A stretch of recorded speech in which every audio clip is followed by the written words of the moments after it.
Hey, good afternoon, everyone. It's, actually afternoon here on the East Coast. It's 9 a.m. Pacific time. Carm Capriato, another Aftermarket Weekly, episode 62. So glad to have you here. Boy, love to offer you insights, great aftermarket wisdom, and you can be watching us if you want on all kinds of social media, and I'll tell you exactly what that is a little later, or remarkableresults.biz/live. We have a great show planned for you today. My guest host is with me, Alan Beach from Beach Consulting. Hello, Alan. Great to be with you, Carm. Oh, thank you, man. Alan and I did a great episode a while back. In fact, John or Alan, it was August of 2020, that long ago now. And it was me and you and John DeJulius. And I have to tell you, one of my most favoriteest books ever is Customer Service Revolution. John's a great author, smart author, well-read, top 10 author. I so appreciate you helping, grab John DeJulius. Also with us for our great shop tour is Greg Bednar from Greg's Champion Auto in Mankato, Minnesota. Hello, Greg. Mankato. I said Mankato. It's Mankato, as in Cato. Okay, got it. Hey, good to have you here. That sounds like an Indian name, Mankato. It is. Yep. It's cool. Metawakton Sioux. Wow. How cool is that? Hey, good to have you here. We're going to see Greg's shop, and this is the outside picture of this 11-bay operation that's been around since 1969. Mm-hmm. So good to have you all here again. Social media, everyone. Check in with your city. Give us a like. How about a comment, question for our team? And most importantly, share this. You can hang out with us on Facebook. We're live on Facebook, live on LinkedIn, live on YouTube. Hey, we're coming to you from the Dorman OE Fix Studio. Always great information coming from Dorman. So, guys, how's business, Greg? Really busy. And in our pre-show comments, Alan, you said that your clients have been never busier, and I have to echo that. We hit pretty hard late 2020 from the pandemic, started coming out of that towards the end of the year, and right now we're booked up 2 weeks out, and we're slammed right now. Have been for about the last 3 months. How about you? What do you hear from your clients, Alan? Well, I'm hearing the same thing, that it's we've never been busier. I think what happened is we brought some new practices in, and we slowed the process down. And when you slow the process down, the work order becomes larger. And we did things like remote cash pickup, all these things that are part of slowing the process down are just paying huge dividends. Yep. It's amazing, Greg, to hear you how far out you're booked. It's mind-blowing. But if you go back 15, 18 months, was it the same for you, Greg? No, we were maybe a week, and in some cases a few days. But it seemed like there was this pent-up demand. I mean, nobody was traveling, nobody was driving to work, nobody was going on vacation, so the car just sat. Now everybody wants to get out and get busy. Minnesota's pretty much wide open right now, 70% vaccinated, so everybody's mobile again, and of course the car has to be repaired. Yeah, good. Thank you guys for giving us the pulse of what's going on in your world. The aftermarket is filled with companies that make replacement parts, but few invest in design, engineering, manufacturing, programming, and testing like Dorman. They are home to hundreds of mechanical, electrical, and manufacturing engineers spread out all across the globe who ensure every part that is produced meets rigorous industry standards for performance. To do this, Dorman utilizes cutting-edge technology and equipment to test fit, form, and functionality of all their parts. Some of these tests include rapid prototyping 3D models for fitment checks, tolerance testing on both mechanical and electronic components through salt fog and thermal heat and pressure testing. Dorman drives their dedication to their engineering by including their in-house programmers who write and test new software solutions. Solving for a problem is what powers the innovation engine at Dorman. Dorman invests in these OE innovations to help you save time, your customer money, and prevent vehicles from coming back to your shop. Hey, to learn more about Dorman's engineering process, visit dormanproducts.com/tour. Boy, I had such a great tour at Dorman. Maybe it's going back a month and a half now, and so much of what you saw in the video, I had a chance to see some excellent people. Hey, trivia question for today, guys. Put your thinking cap on, and since you're a car man, Greg, the Pontiac Tempest transformed to be what model? Now, if you know the answer, Greg, just don't shout it out. it's for the audience here. Hey, go to my website after remarkableresults.biz. Type in Alan Beach or Greg Bednar and check out any of the episodes that we have done with them. Of course, the podcast website is a huge resource, and don't forget, Aftermarket Weekly is a podcast. You can listen to it on your favorite podcast listening app. Today's episode will release on Saturday morning. Every Saturday morning, you get a brand new Aftermarket Weekly podcast. You can also please subscribe to Carm Capriato's YouTube page. That would be me. And of course, on remarkableresults.biz, everything is there. Hey, this week, we released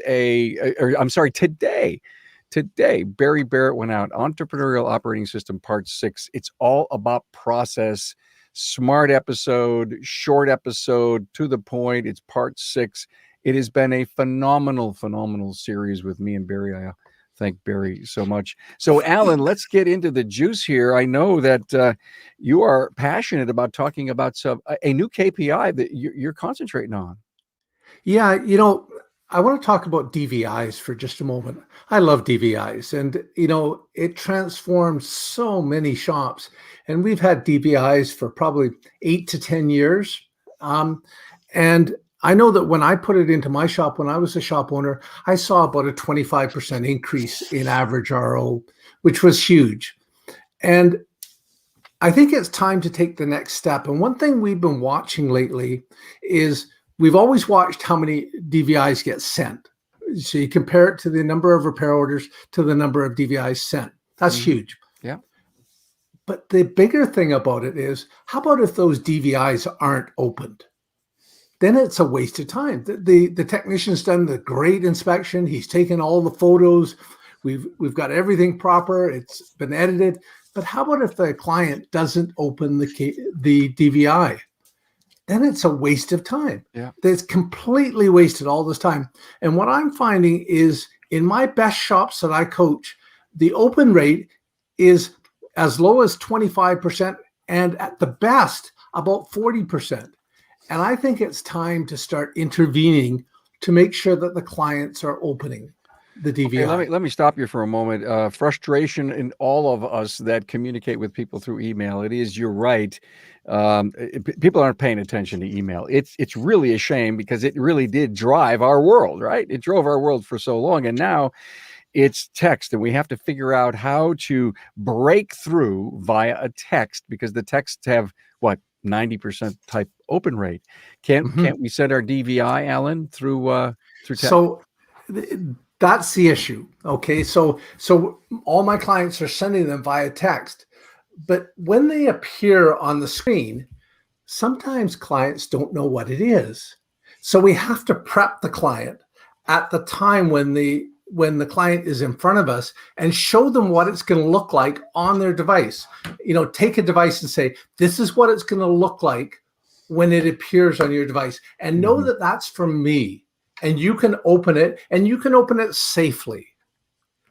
Well, I think your message right here is one of communication.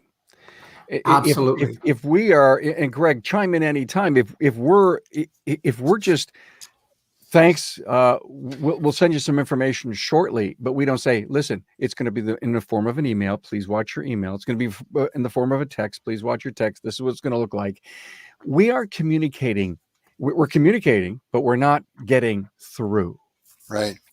No, so same way with us. When we get ready to send one, first of all, we get their permission, whether it's by email or text, but we give them a heads up that you're going to be getting an inspection from us. It's going to come in either email or text, or both. They can opt for that too. And so what we ask them is, do I have the right number here? Do I have the correct address? So they're primed thinking, oh, I'm going to get something from these guys. And then we say, after you've reviewed it in 20 minutes, I'm going to call you, and we're going to go through that together. So then they kind of know, feel like they're on the hook then to look at that. So are you in agreement with what Alan is saying about a 25 or the best 40% open on email? Yeah, for sure. On email, for certain. Text, I think, has a better response. People respond to text messages, all kinds of studies about how Yeah. quickly people pull up their phone and look at that. And The, what are the you key is sending? getting their head. What are you sending? Text or emails? Well, either or both. So, Okay. but the preponderance of them are text. I'm going to guess 95%. And it goes to that permission marketing thing. Can we Mhm. send you a text to Yeah. your mobile device if you get, and if it's a checkbox or if at least it's a verbal confirm, Yeah. they know that something's coming to them. That's right. We seem to be paying. We look at our phones all the time. We look every 4 seconds. We look to see if somebody's talking to us, but we don't look to see if there's an email. Why? Because there's more junk email than ever. Yeah. Email is kind of the red-haired stepchild anymore. Now it's text that you want to get in front of them, and people are prone to look at that. Yeah. The other thing on it is they may get it and they may click on it, but they don't understand what they're getting, and they don't understand how to navigate through this inspection. And one of the things that I think should be done is the advisor should have a sample inspection on his phone to be able to just take a moment to that first-time client and just quickly go through and hit the highline points of what an inspection is all about. That's good. That's a great point. And if you want to ensure that all the work that you did for this client from a DVI perspective and all the photos you took and the fact that you're there to really build reliability in a vehicle and safety, I mean, that's your job, that's your role, you're in the relationship business. How would you not want to explain in detail what kind of experience they're about ready to have, even though they're not here? Right. And if they're repeat customers, they're kind of primed for that anyway. In fact, we've had so many comments about, I can't wait to get your inspection because I see what's happening with my car that I never crawl underneath my car. It's the new people that need to be really coached. You need to watch for this. Hey, I figured it out. I know exactly what to say to a new customer. Have you ever gotten new customer, have you ever gotten a digital vehicle inspection sent to you from any shop that you did business with? An in-depth report of pictures and exactly what we found and what's good for your vehicle? No. Oh, well, great. When we text or email you within, say, an hour, and you look at this thing, show it to your friends at work because they probably have never seen anything this cool. Yep. And you are going to be a member of the Cool Kids Club.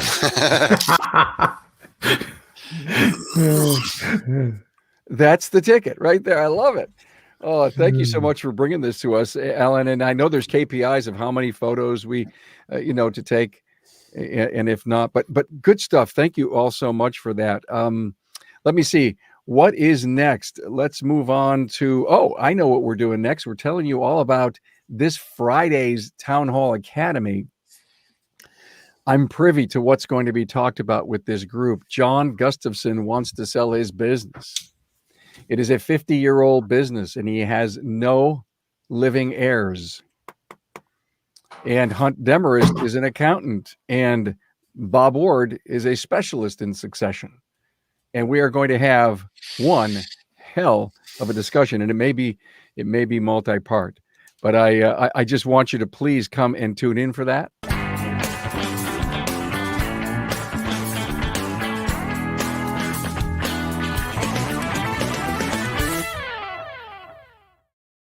Okay, everybody.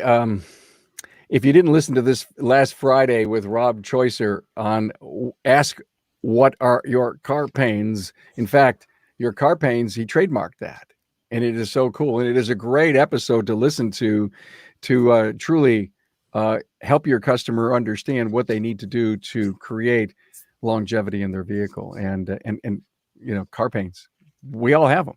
My car pain is I don't even want to come here and get an oil change because it takes time away from me and it costs money and it's never $19.95. It's always $99.95. Well, it's a car pain. Talk about it.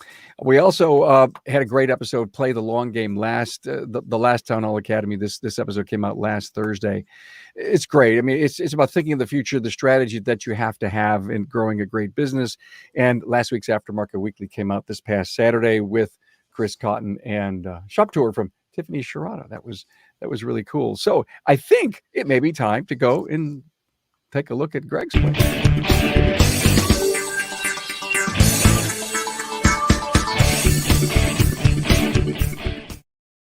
Okay, Greg. Well, we're getting your video ready at our end. I think we do it. There it is. And thank you so much for pre-recording this for us. I haven't seen this yet. I'm so looking forward to it. The show is yours, my friend. Okay. Well, this is the front entrance, of course. We have a fairly large lot out there, and we have Wi-Fi extenders in that lobby through that glass there. And you can see how busy we are. We also service some classics too. We've got a number of classics. In fact, we have a 1970 Challenger in here today getting some work done. So there's a Wi-Fi extender out there, so we can actually go out in the parking lot and with our tablets for our DVIs and do something right out in the lot. You step through the door here now, and that's our newly remodeled, well, as of about 6 years ago, customer waiting area. There's the refreshment bar, guest bathroom straight ahead there. And I hired a consultant, an interior designer, to help me with the remodel. My goal was to make it feel like home, because 60% of our customers now are ladies, and she hit it out of the park. It looks like a living room, and lots of leather seating, lots of reading material over there. Probably 60-70% of that is women-oriented periodicals. Can I ask a quick question, Greg? Sure. I'm sorry, but if we can stop the video for just a moment, I'm curious. Did you keep all the furniture in play during COVID? Did you put X's on it, or did you just rely on your customer to realize they had to do social distancing? Well, our requirement was one person per settee, so we could only have 3 in our lobby at a time. Okay. We were only shuttling one person at a time, had to be masked and had to sit in the back. Okay. So we maintained our shuttle during that, but there was, distancing there. But and most people, and we really work hard to not have waiters. So we didn't have a lot of people to begin with, and certainly not during that period either. Got it. Good. Thank you. So waiting area there. Let's see, we're going to progress here next to, there's our reception area. Those are actually check-in desks from a beauty supply place in Atlanta. They're backlit with LEDs, digital menu board up there, kind of the mainstay stuff. We've got dual screens at the service advisor positions. We are a Mitchell 1/Auto Vitals shop, so we do everything through that. Okay. Dry stack wall there. Here we're coming back to the administrative area. That's my office right there. That's where I'm seated right now. Okay. And my accountant right there, bookkeeper. And lots of automobile related photos and so forth. I'm a drag race nut, so everything's about drag racing. Drag racing. How cool is that? Good for you. So this is going now into the back. So here's the paperwork front to back transfer point. So technician paperwork in and out, LOF sticker box right there, staff bathroom. And this is the insane asylum. This is where we turn the wrenches. And this is the back. There's Mike. He's my most recent hire. Those are all brand new Challenger hoists. Replaced all those last year. The technicians were not comfortable working under what we had in here before, so I undertook to replace every one of them. It's a very large, airy shop, set up like a dealership. There's no exhaust tubes to pump any exhaust outside. We have a common CO, carbon monoxide management system that works really, really efficiently. We just air conditioned this space too. You can see them hanging in the ceiling up there. Yeah, I see that. So very, very nice. It's got a lean atmosphere. Everything has its place. Everything is defined as to where it lives. Right. Exactly. And that air conditioning was just such a hit this year. It's been very hot in Minnesota this year already. And the days we shut the doors and turn those on, productivity stays high. So, Greg, let me ask you a question. What will it Mhm. cost you for the year to air condition the place? Forget about the investment, but is it going to cost $1,000? No, well, my rule is we don't turn it on until the feels like temperature is 85 or higher. All right. So we leave the doors open. It might be a little bit muggy, but I'm not going to turn them on. It's when I'm afraid that productivity is going to start to nosedive. Okay. That's when we turn them on. And I think our utility bill is going to go up about $150 a month. Wow. Okay. So chemicals and so forth. We're a BP shop, so all of our BP supplies here. This is the LOF station right there. There's Isaiah cleaning up. Then we go, I told you I blew a hole in the wall, went into the next space. We moved into this suite here, built a break room for everybody, locker room in the back so that uniforms in and out, guys have a place to put their street clothes. And Do you own or rent? I rent. Okay. Yeah, but I own the building, so I'm renting to myself.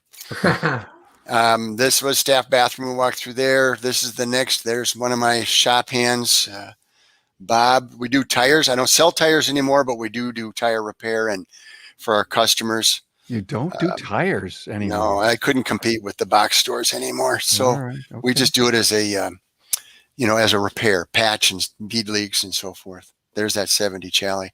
Upstairs is a mezzanine. That is for document storage and the like.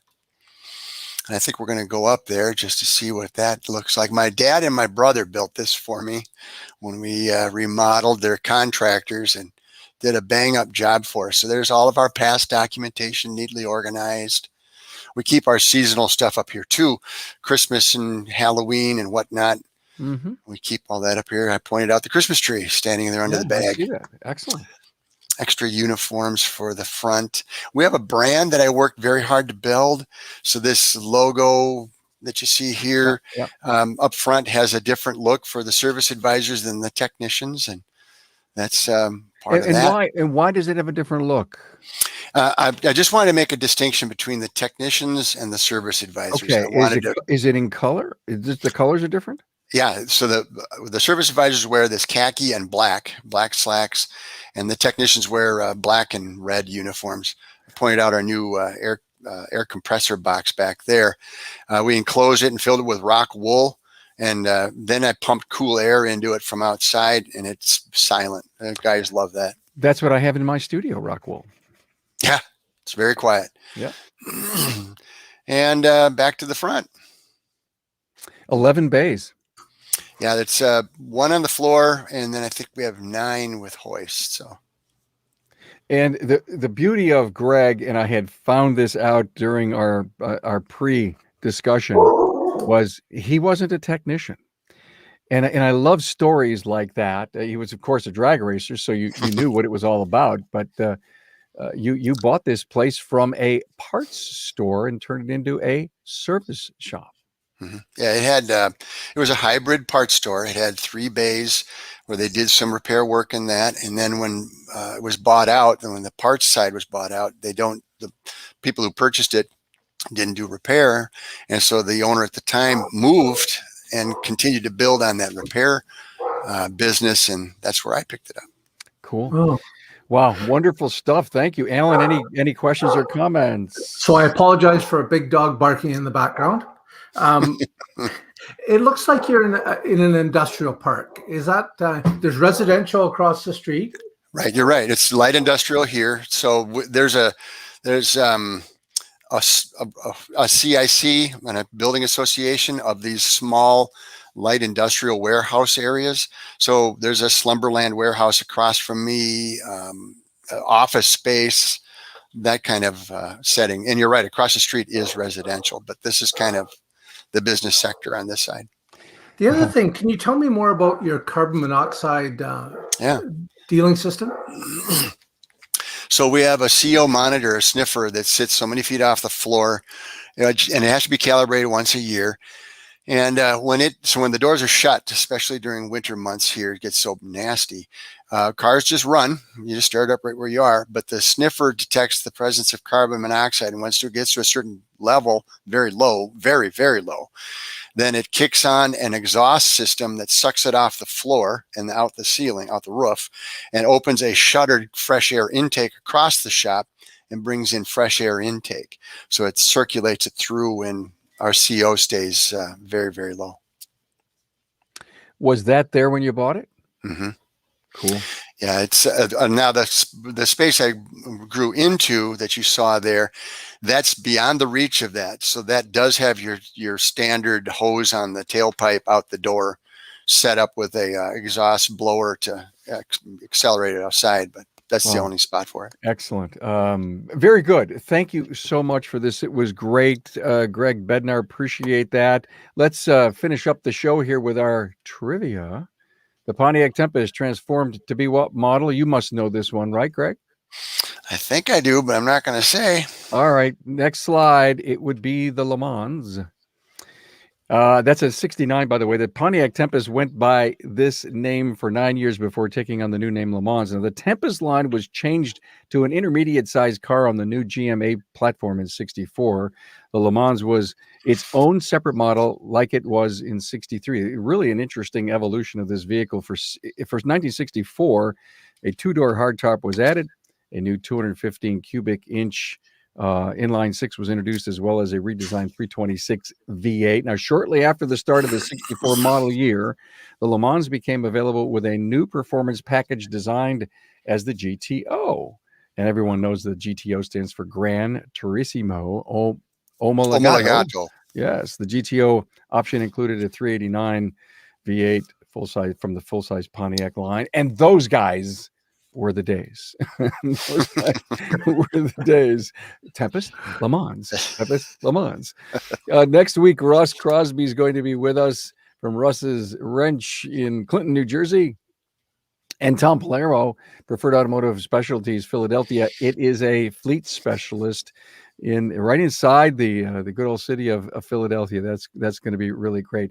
Hey guys, it was terrific having you. I had a lot of fun. I learned a lot of things too. Alan Beach from Beach Consulting, appreciate that. Up in the great White North, up in Canada. Thank you so much for being here. And Greg Bednar from Greg's Champion Auto in Mankato. I said that right, Minnesota. Yes, you did. Hey guys, terrific. Thank you so much for making us just a wonderful show. A lot of great insights, instructional, educational, and informative. Have a great week.